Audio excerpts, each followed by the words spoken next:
Have you ever sat in a barn or a stable? I mean, actually sat in a real barn or stable? I spent all of my life and my ministry in small town and rural America.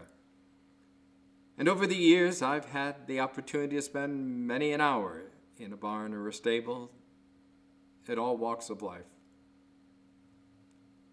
Playing with friends growing up, visiting parishioners, sharing time with friends and family.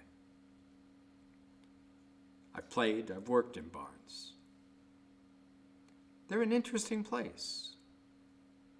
And what I've discovered over the years is that they all have the same smell. It is an interesting potpourri. A little hay, a little straw, some feed, perhaps some heating oil, kerosene. There's the scent of the animals, each with their own unique smell. There was the smell of old wood.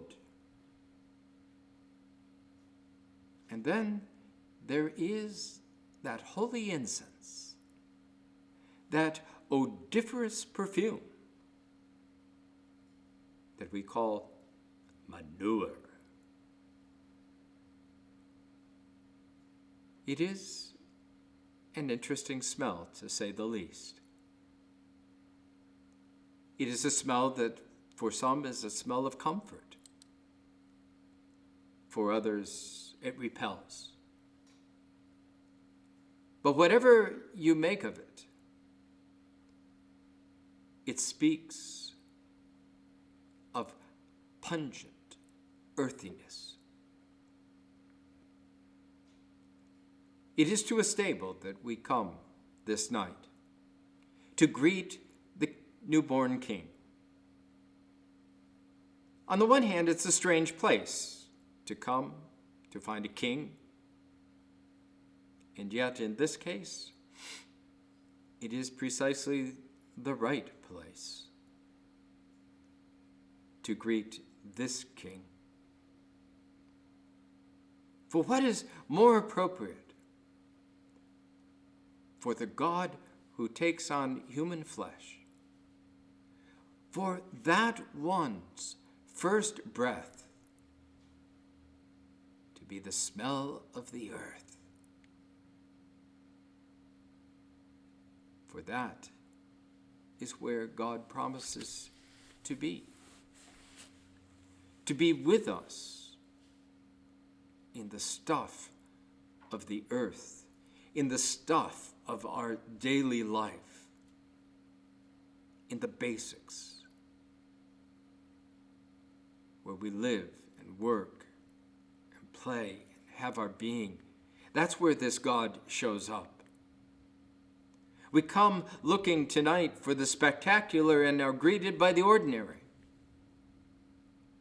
A God of flesh and blood. A God formed out of the dust of the earth. A God who is now like you and me, and who greets us,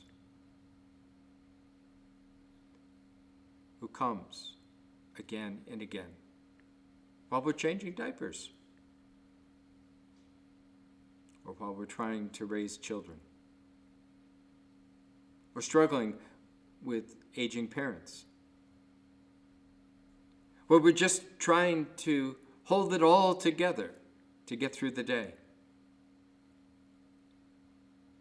We're balancing family and work, where we are working 2 and 3 jobs just to make ends meet, where even our normal workload has gone crazy with COVID. We've had to learn new technologies, spending hours on computers with Zoom and emails, messaging. He comes to us in the midst of the chaos and confusion of the world around us, not only in the midst of a pandemic, but in the chaos of the world, our nation,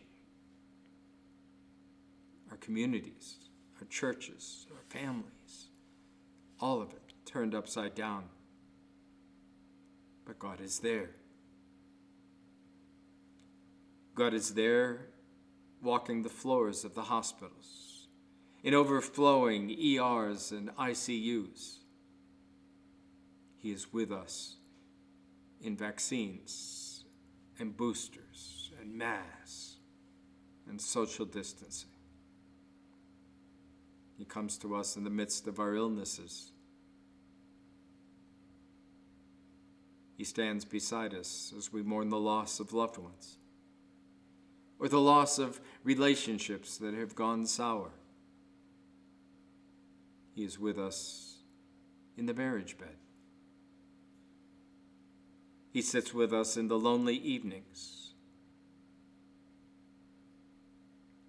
He gathers with us day in and day out in all the transitions of our lives, whether it's new jobs, changing jobs, retirements,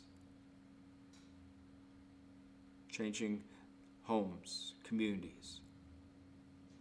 Here's where God shows up again and again in the midst of our earthly daily lives, bringing us comfort, courage, hope, security, life. One of the great challenges for us as Christians is to see that God. Oh, the spectacular events we can usually point to, but that day in and day out grinding God, that God of earth and flesh and blood, that God sometimes takes work for us to recognize in the faces of those around us, loved ones, family, workers, classmates, strangers, in the events of our daily lives. Over the years, I've discovered there are very few accidents in my life. It's not a matter of fate, but God's hand is there. If I look hard enough, I can see it. It's one of the challenges for us as church to help one another see that God present when we ourselves seem so much at a loss to see any goodness in the world around us.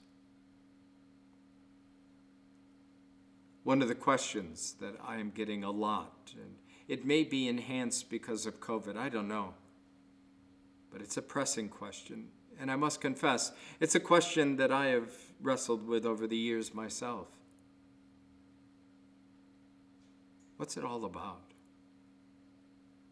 Does my life really have any purpose? Any meaning? Or am I just going through motions? Is it just about the daily grind? Or is there more that I should be expecting, more that I should be striving for, more that I should be reaching out for? Should I be doing something else, something new with my life? Does it mean anything these days? That's why it's such a challenge, an important challenge for us to be able to point to God's presence. Because we don't give our lives meaning. We can struggle and strive all we want, but we will be left with the same question. But life is a gift. All that we have is a gift from God. It's all part of His masterpiece. There's an old image about life in faith. It's life as tapestry. We see the knots and the tying and the intricate interweavings underneath. But God sees the beauty. because God sees the whole picture, the whole tapestry. And so it is with our lives. There is no meaningless life, no life not worth living. In the best of times and the worst of times, God is there, bringing out of our lives meaning and hope. We have no idea what an impact we have made on the world around us, on the people in our lives, on strangers. But God sees that, because God uses us to continue to do the work that he has called us to do. Day in and day out, he comes to us, in, with, and through us, blessing the world around us, even as he blesses us with the presence of others. It is this God whom we come to encounter this night, an earthy God that smells a lot like barns and stables, a lot like where we live our lives. He comes to bring good news, for we have life, life in him, life abundant. In a lowly manger born, humble life begun in scorn. Under Joseph's watchful eye, Jesus grew as you and I. Knew the sufferings of the weak, knew the patience of the meek, hungered as but poor folks do. This is he, behold the man, visiting the lost and lone, steadying the tempest tossed, giving of himself in love, calling minds to things above. Sinners gladly hear his call, publicans before him fall, for in him new life began. This is he, behold the man. Then to rescue you and me, Jesus died upon the tree. See in him God's love revealed, by his passion we are healed. Now he lives in glory bright, lives again in power and might. Come and take the path he trod, Son of Mary, Son of God.